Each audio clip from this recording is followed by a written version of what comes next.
안녕하세요. 인테리어를 사랑하는 남자 인사남TV의 조찬 대표입니다. 여러분 그동안 잘 지내셨나요? 자, 오늘의 시간은요, 타일을 좀 간단하게라도 한번 딱 정리를 하고 넘어가는 시간을 좀 가져보려고 합니다.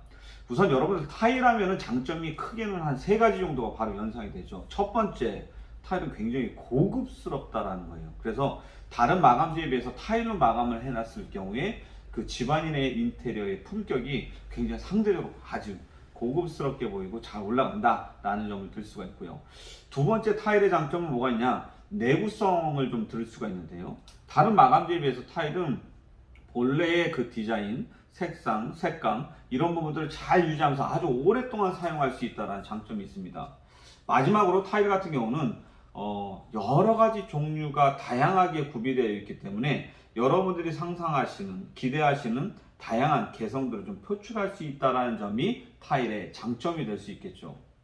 자, 그런데 아까 앞서 말씀드렸던 대로 타일 같은 경우는 그 종류가 굉장히 많다 보니까 일반적인 여러분들께서 타일에 대해서 보시게 되면 굉장히 이게 뭐가 뭔지 모르겠고 뭔 소리 하는지 모르겠고, 또 이 각각의 여러분들이 원하시는 곳에 어떤 타일들을 디자인해서 마감을 하는 게 좋은지 좀 막막한 경우들이 많다라는 얘기죠. 그래서 오늘은 이 타일에 대해서 좀 간단하게 쫙 정리를 해보고, 여러분들이 상담을 받으시거나 아니면 셀프로 시공을 할 때 타일을 고르시기 좀 더 용이할 수 있도록 진행을 해보도록 하려고 하니까요, 집중해서 봐주시면 좋겠습니다. 자, 그러면요, 첫 번째 타일은요, 우선은 굽는 온도에 따라서 구분을 합니다. 굽는 온도, 아까 말씀드렸지만 우리 타일 여러 가지 종류가 있는데, 첫 번째는 타일은 1000도에서 1200도로 구워내는데 이 친구를 도기질이라고 해요. 그러면 1200도에서 1400도 정도로 구워내는 걸 자기질, 그래서 그냥 도자기 이렇게 쉽게 이해하시면 되세요. 도기질 타일은 1000도에서 1200도, 자기질 타일은 1200에서 1400도 정도 되는 굽는 온도를 갖고서는 비교를 한다라고 보시면 돼요.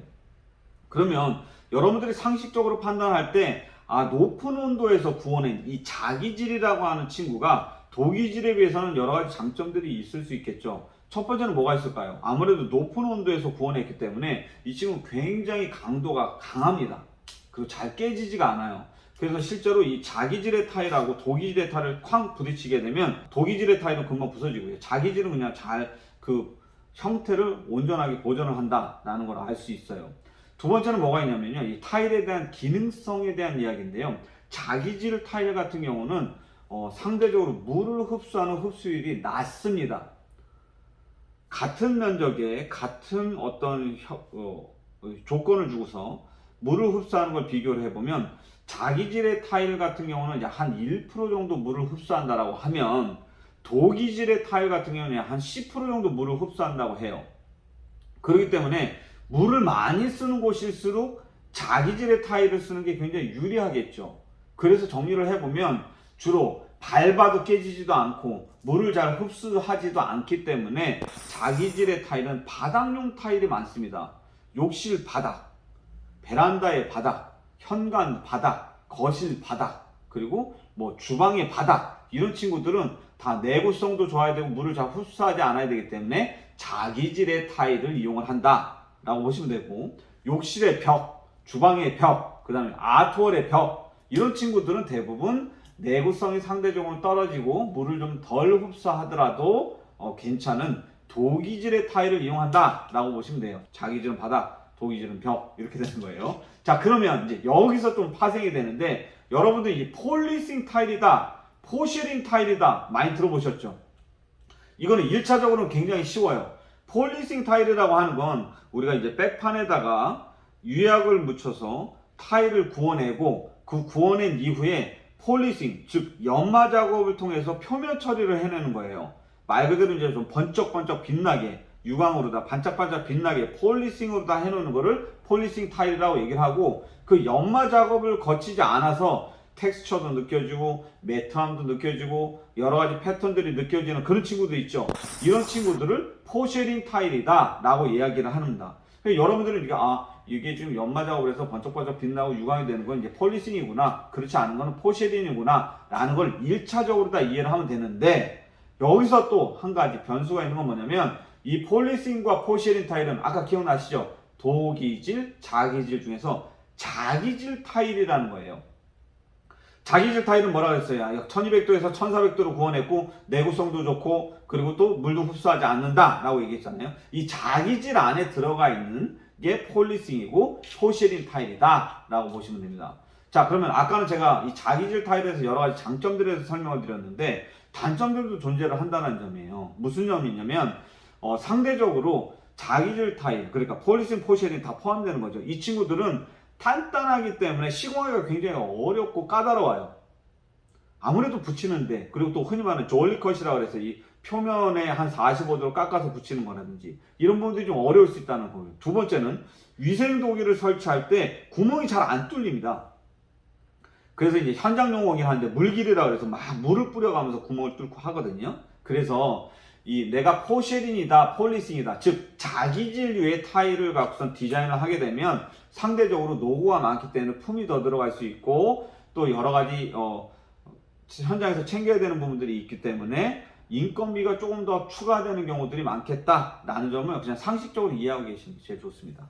이해되시죠? 그러면 우리가 자기질, 도기질, 포시린과 폴리싱에 대해서 딱 정리가 됐어요.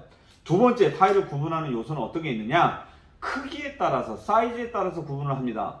여러분들 300에 600각이라는 얘기 많이 들어보셨죠? 이 바닥에 이렇게 넓이가 한 60cm 정도 되고요. 요 세로의 요 부분이 한 30cm 정도 되는 걸 이제 300에 600각, 그래서 300mm, 600mm 이렇게 되는 걸 이제 300에 600각 타일이라고 하고요. 주로 이제 벽에 많이 사용을 하죠. 그 다음에 요 30cm, 30cm 정사각형 구조로 되어 있는 걸 300각 타일이라고 이야기를 합니다. 그래서 일반적으로 300각 타일하고 300에 600각 타일하고는 페어로다가 같이 마치 파트너처럼 많이 디자인이 되죠. 왜 그럴까요? 여기가 60cm라고 한다 그러면 그 밑에 30cm, 30cm 두 장을 깔아놓게 되면 전체적으로 매지라고 하죠. 이 줄눈의 밸런스가 맞죠. 또 이 300에 600각을 이렇게 돌려서 세워서 이 바닥에 여기 부분이 30cm고 또 바닥 부분에 30cm가 면이 만나는 부분이 맞다 그러면 또 매지가 이렇게 이쁘게 밸런스가 맞춰 들어가잖아요. 그래서 300각과 300에 600각을 주로 욕실에 많이 사용을 한다라고 보시면 돼요. 그러나 여러분들 요즘에 이 매지에 대한 간섭이라든지 매지가 지나치게 많은 좀 지저분해 보인다라는 생각 때문에 벽 타일도요 그냥 포시린이나 폴리싱은 다 600에 600각으로 붙여주세요 하시는 분들 굉장히 많죠. 그리고 또 바닥 타일도 마찬가지로 600에 600각으로 해서 통일되게 해주십시오 라고 하시는 분들 많아요. 그러면 이제 우리가 그렇게 해서 전체적으로 디자인되어 있는 그런 욕실들이 인스타라든지 미디어를 통해서 굉장히 많이 보이기 때문에 관심을 갖는 경우가 많은데, 물론 디자인을 하는 경우는 어렵지가 않을 수도 있으나 여러분들이 꼭 이해하고 가셔야 되는 부분들이 있습니다. 첫 번째, 우선은 600에 600각, 폴리싱이든 포시린이든 벽에다가 우리가 붙이게 되면 상대적으로 이 친구도 굉장히 무겁기 때문에 일반 타일에 비해서는 이 친구를 받칠 수 있는 지지대가 있어서 경화될 때까지는 받쳐놔야 된다는 점들이 있어요. 두 번째는 아까 말씀드린 대로 이 친구들은 좀 무거운 점, 그리고 물의 흡수가 좀 잘 안 된다는 거기 때문에 일반적인 우리 본드, 흔히 말하는 세라픽스라든지 아니면 더블칭 몰타일이라든지 이런 친구들을 같이 붙여놓는다 하면 잘 경화돼서 붙지 않을 수가 있기 때문에 특별한 부자재를 더 씁니다. 흔히 말하는 이제 에폭시 계열의 본드인데 이 친구들을 같이 사용을 하게 된다는 점이 있어요. 자, 마지막으로 벽에 600각을 붙여놓고 바닥에 600각으로 다 해주십시오 라고 이야기를 했을 때 여러분들이 꼭 알고 가셔야 되는 굉장히 중요한 부분인데요. 600각 타일은 우리가 예전에 욕실 용어를 정리하면서 물 구배라는 말 기억나시나요? 물이 어느 정도 이렇게 완만하게 흘러갈 수 있는 경사도를 의미한다라고 얘기했어요. 우리가 욕실에서 물을 많이 쓰기 때문에 육안으로 보였을 때는 이 바닥이 경사가 굉장히 심해서는 안 되지만 그래도 물리적으로 물이 자연스럽게 흘러서 유가라고 하는 그 배수구 안에 잘 흘러갈 수 있도록 하는 물구배를 만드는 게 굉장히 중요하다라고 말씀드렸는데, 바닥에 600각 타일이라고 하는 큰 타일을 갖고 물구배를 만들게 되면 상대적으로 굉장히 어렵고 애로사항이 많습니다. 왜 그럴까요? 300에 300각이라고 하는 이 작은 타일로 다 물구배를 만들게 되면 약간의 경사도를 아주 미세하게 조절하기 굉장히 쉬운데 600각이라고 하는 이 큰 타일을 바닥에다 붙이게 될 때 물구배 만들면 아주 약간의 경사도를 만들어 놔도 뒷단 부분은 굉장히 크게 올라가겠죠. 그래서 육안으로 볼 때는 경사도가 큰 것처럼 보이게 될 수 있으니까 그것도 NG가 될 수 있는 거예요. 그래서 아주 경사도를 얇게 만들어내다 보니 600에 600각짜리, 그러니까 이 600각짜리 포시린이든 이런 친구들을 바닥에다 사용하게 되면 물구배가 잘 안 맞아갖고 유가 있는 부분에 잔물이 고이는 경우들이 간혹 발생을 합니다. 그러니까 굉장히 어렵다라는 얘기예요. 그래서 여러분들께서 내가 600각 타일로다가 욕실을 디자인을 하겠다라고 생각을 하셨다 그러면 우선은 욕실의 전체 사이즈라든지 현장 상황을 확인하고 전문가하고 잘 상담하시는 게 중요하겠다라는 점을 말씀드려 보겠습니다. 자, 그러면 일반적으로 600각 타일은 아까 말씀드렸던 대로 포쉐린이나 폴리싱이냐 이런 식으로 자기질 타일이 많기 때문에 바닥에 사용을 한다는 말씀을 좀 드렸고요. 또 300에 300각 같은 경우도 바닥에 주로 많이 사용하는 자기질류의 타일이 많다라는 말씀을 드렸죠. 그리고 300에 600각 타일 같은 경우는 주로 벽에 많이 사용한다 라고 말씀드렸기 때문에 욕실의 벽이라든지 아니면 아트월이라든지 주방의 미드웨이 이런 부분들은 주로 이제 300에 600각 타일을 사용하거나 아니면 더 작은 타일을 사용하기도 한다라는 점을 이해하고 가시면 좋겠습니다. 자, 그 다음에 마지막으로 또 이제 타일을 구분하는 게 있는데요. 타일을 만들어내는 나라를 좀 설명을 드려보려고 합니다. 일반적으로 우리 이 전 지구상으로 다 통틀어서 타일을 굉장히 많이 압도적으로 생산하는 나라가 어딜까요?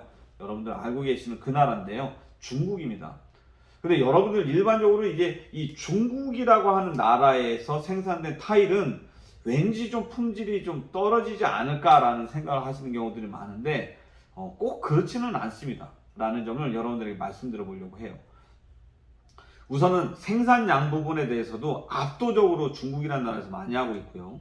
또 중국에선 타일을 생산하고 만들어내는 역사가 굉장히 깊어요. 물론 우리나라도 아주 과거에는 타일을 만들어낸 타일 위에 흙으로 빚어서 뭔가 만들어내는 기술들이 있었지만 중국을 영어로다가 우리는 차이나라고 하잖아요. 본 차이나 들어보셨어요? 뼈를 갈아서 흙을 빚어서 그릇을 만들어내는 거죠. 그런 식으로 중국은 타일에 대한 기술이 굉장히 좋습니다. 그래서 여러분들이 좀 걱정하고 겁을 내는 것처럼 중국산 타일은 좀 안 좋은 거 아닌가요? 좀 험한 타일 아닌가요? 이렇게 생각하시는데 중국 타일도 굉장히 예쁘고 좋은 타일, 그리고 또 좋은 질, 양질의 타일이 많이 나온다는 점을 여러분들 이해하시는 게 좀 좋겠다라는 점 말씀드리고요. 그러면 이제 고급 타일 중에서는 어느 나라 타일이 좀 고급이냐라고 얘기한다면 압도적으로 이탈리아나 아니면 또 스페인, 이탈리아, 스페인 타일 같은 경우는 상대적으로 타일 가격도 굉장히 비싸고 고급 타일인 경우가 많습니다. 디자인도 미려하고 예쁜 것도 있지만 타일의 기능적인 면인데요. 물을 이렇게 우리가 좀 뿌렸을 때 그 물이 휘산되고서는 바로 이제 날아가거나 아니면 물을 이제 밀어내는 요 과정들의 시간들이 굉장히 빠르다라고 해요. 그래서 이제 흙을 이제 타일의 그 기판을 만들어내는 흙이 좀 다르다라는 말씀을 좀 많이 하신다. 그래서 고급 타일로 간다라고 하면 이탈리아나 스페인 타일을 좀 보시는 경우가 많고 또 노멀하게 본다 그러면 중국 타일도 절대로 나쁜 타일은 아니다 라는 점을 이해하시면 좋을 것 같고요. 그럼 국산 타일은 어떻습니까? 네, 우리나라 타일도 굉장히 좋죠. 예전에 우리가 이제 1988년도 올림픽을 할 때 아무래도 이제 국제 게임이고 국제화를 해야 되기 때문에 화장실 개량 사업들을 많이 하고 또 그 당시에 이제 본격적으로 타일을 양산해내는 업체들이 굉장히 많아졌다는 얘기죠. 그래서 저는 개인적으로 국산 타일 충분히 만족을 하고 또 고객님도 만족을 하시기 때문에 국산 타일을 많이 사용을 하고 있는데요. 뭐 이화 타일이나 동서 타일이나 이누스 타일이나 아니면 대림 타일 이런 식으로 타일들이 굉장히 국산도 많이 나오고 예쁜 타일이 많다라는 점을 좀 이해하시는 것도 좋을 것 같습니다. 자, 그러면 이제 마지막으로요. 타일을 로트별로 타일에 좀 유의차가 있다라는 거. 이거 좀 어려운 말이긴 한데 좀 간단하게 설명드려볼게요. 꼭 여러분들 그거를 인지하시고 욕실이라든지 타일을 디자인하시는 게 좋겠다라는 말씀을 좀 드려볼게요. 자, 제조에서 이 로트라고 하는 개념이 있어요. 이 로트라고 하는 개념은 뭐냐면 제품을 생산하는 생산 단위를 의미합니다.